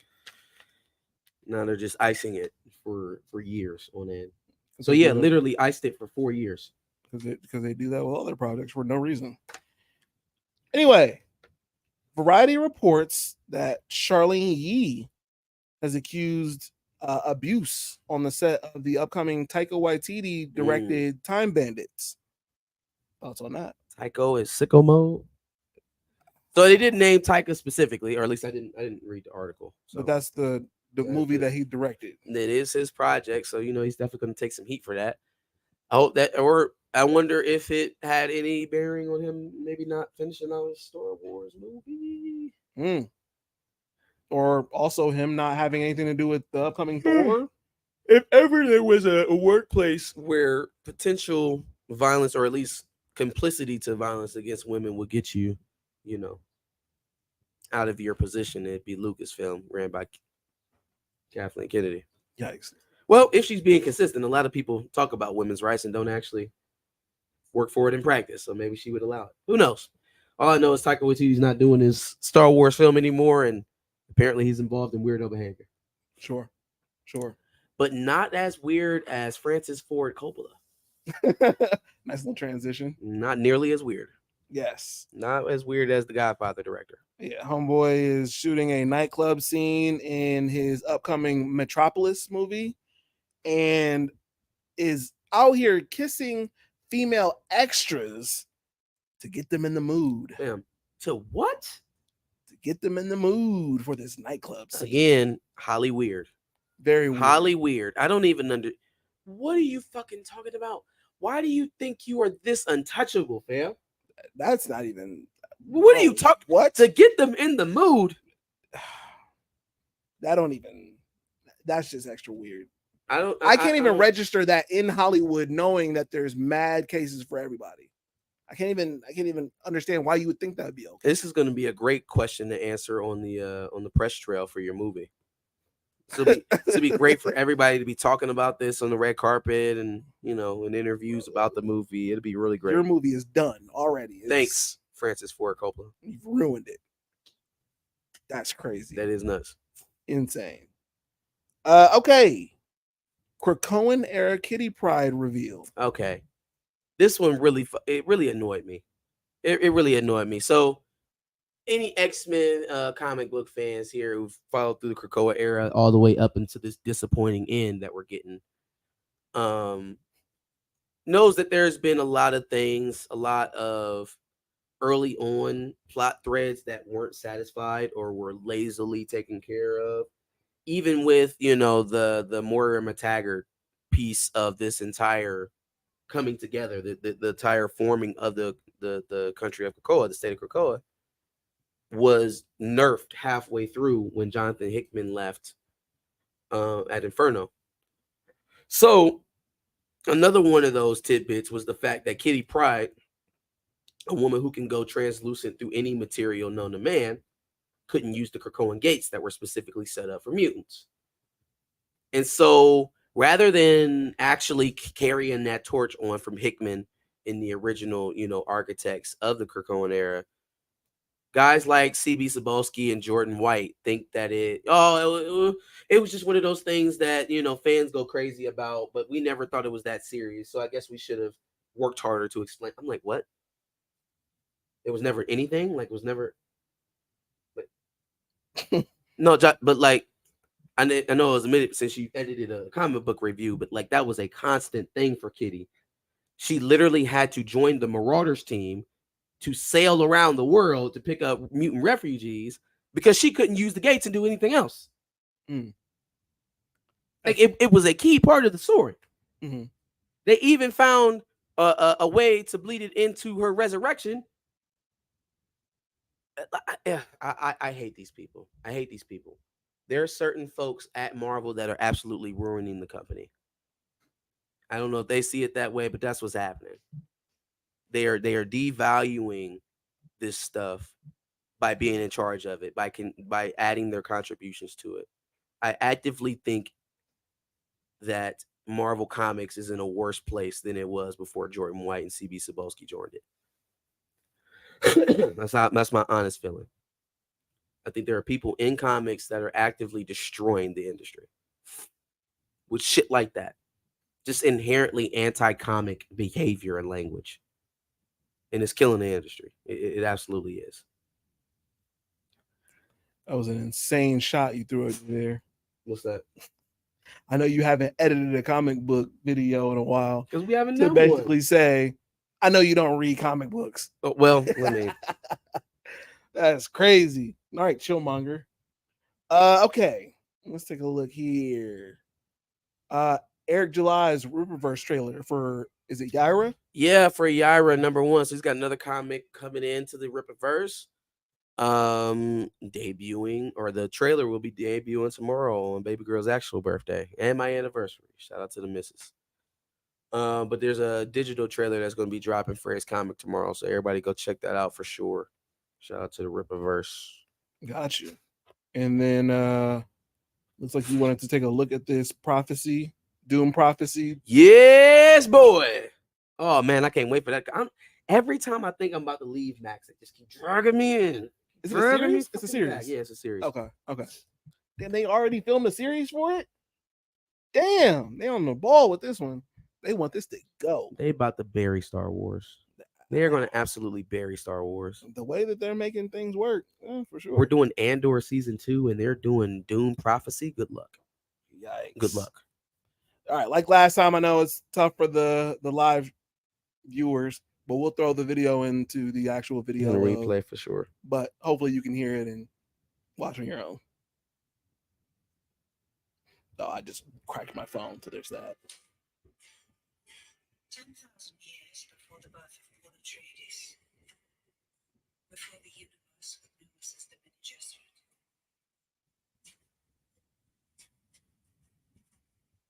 we founded a sisterhood. Assigned to the great houses to help them sift truth from lies. We created a network of influence throughout the Imperium. But power comes with a price. System on the throne. Nothing is more important.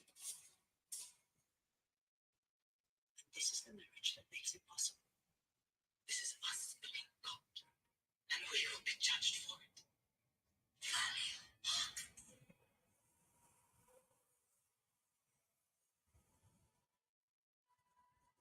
And so, have you seen Doom 2 yet? Of course not. It plays into something key that happens in the middle of that movie with Paul Atreides' mother. But yeah, no, that's gonna be fucking awesome. Okay, when does the show come out?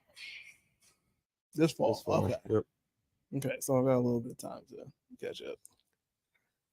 Oh yeah. I gotta also watch. I don't think time is ever your problem. Fallout. I don't know what's Fallout is on. very good. Very good I don't know show. why I haven't watched that yet. And then I should probably watch Shogun too. But then Mm-hmm. Yeah, then we gonna watch. Then we gonna watch it. Yeah, I'm sure. there. I'm right there. For sure. I think that's everything. Got the list? I think that's the list. Let's see. T'Chaka, Ironheart, Charlene Yee, first trailer for Doom prequel series, Eric July's Ripperverse, Francis Ford Coppola, and Krakoan era Kitty Pryde. Yeah, no, him kissing girls for a nightclub scene, to get them in the mood for a nightclub scene, doesn't make a lick of sense. And I did say, I think I said Metropolis. I think it's Megalopolis. Megalopolis. Yeah. So Black Panther, sabotaging the industry. Yes, absolutely.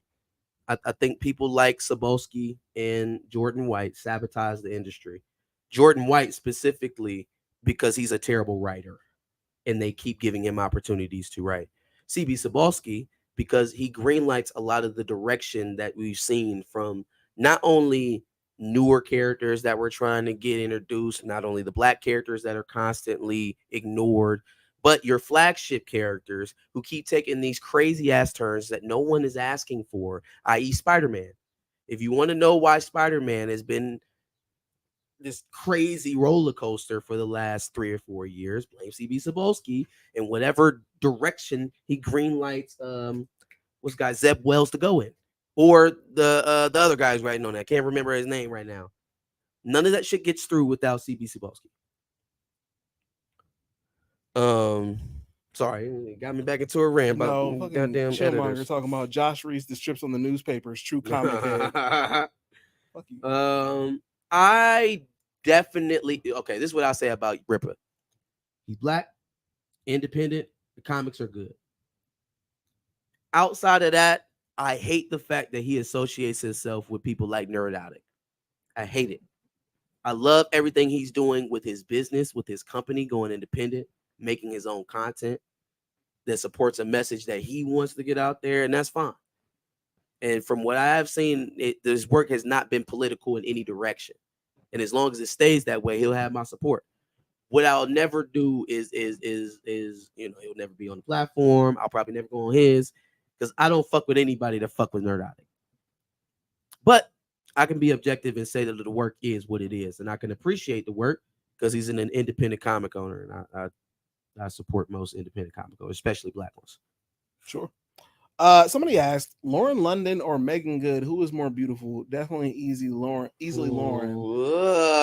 See, I feel like that depends on what era you grew up in. If you was born from like 89 to 95, it's Megan Good, and it's not even close. If you was born from 95 to 2000, it's probably Lauren London, because the first ultra bad starlet of your age period was probably Lauren London around 2008, 2009 ish. Yeah. Right. By that time, Megan Good was already grown. She was way out of your purview. You wasn't watching no kid shows with Megan Good on it. But when you watched ATL and New popped in, that's a fact. With the earrings that said New, even though none of her friends was buying none of that new shit. So it depends on the era that you grew up in. I'm gonna go Megan Good. Agreed. Both insanely beautiful black women. I saw a clip recently of Paige Hurd from Power, who plays Lauren in Power, walking with Megan Good, and I tweeted, "Can Jonathan Majors fight?" Like it's a joke to be like, "Yeah, I want his girl." Didn't realize how tone deaf that could have been, so that was a little wild. But yeah, man, no, insanely beautiful women. So they both thick, so that's hard. Yeah, that's Jeremy Quinn said factual. Black Panther facts. Racists have been attacking Eric lately. It's not interesting. It is literally predicted. He's Doja Cat right now. He's Doja Cat. You doing a good thing. You really doing a good thing for black people. And I wish he would put his chest out a little bit more while he's doing it. But as long as you play in the mud, you gonna come out with something. Something is going to attach with you. So when you in racial chat rooms showing feet, yeah, eventually them racists gonna come on you too, because you black. Yeah. If you in streams with Nerd Addict when he's screaming woke this, woke that, and black people, then you kind of deserve whatever residual racism comes along with that fan base. I wish he would distance himself from that shit, because honestly, it's what's keeping. Well, nothing's really keeping the book from selling. It's selling. Yeah. Would it be better without the taint of you associating yourself with a known racist? Yeah, absolutely. Whatever you're making now, just know that you hurting yourself by going and creating content with him. What's going on with our chat right now? I see 90s Janet getting thrown in the chat. Glittery Bubbles came out of nowhere, by the way. Through Effie versus Lauren. Yeah. Effie is fire, though. I'll give you that. All right, man. We got to get out of here. Who's Alex Relarpy? Alex Lepre is Effie. Oh. Effie from Power. So basically, Effie from... Effie or Lauren. Interesting. Effie or Lauren. First, check ages on both of these girls before I start commenting on the 21-year-old and not be looking like Drake. No, both of them are at least mid-20s. Well, we didn't see you know him. what? Lauren was on with Everybody Hates Chris. Everybody Hates Chris. Yeah, she was Chris's girl. So yeah, I know she close to 30. Yeah. I don't know about Effie. Effie is mid-20s at least. All right. Well, I'ma say Paige. I am Paige. too, but I like the edge from Effie that she gives off. I like that shit. You don't know if she act like that in real life. Well, okay. Are we comparing the characters with actors or actresses? Well, I guess they're real people in real life. So, Well, I mean, you said she has an edge. You don't know if she has an edge. no, I in real was life. referring to Effie, Yeah. but yeah, in real life, no, I feel like I've seen some of her Instagram pictures right there. There's a little bit of edge too. But Geeks Gamers and Melanie Mack are well as well. I don't know who Melanie Mack is. I think I heard Geeks and Gamers though. Does need to distance himself, actually speak for Black people. I mean, I'm saying you have a platform that is successful and it's multicultural. Just open up your mouth.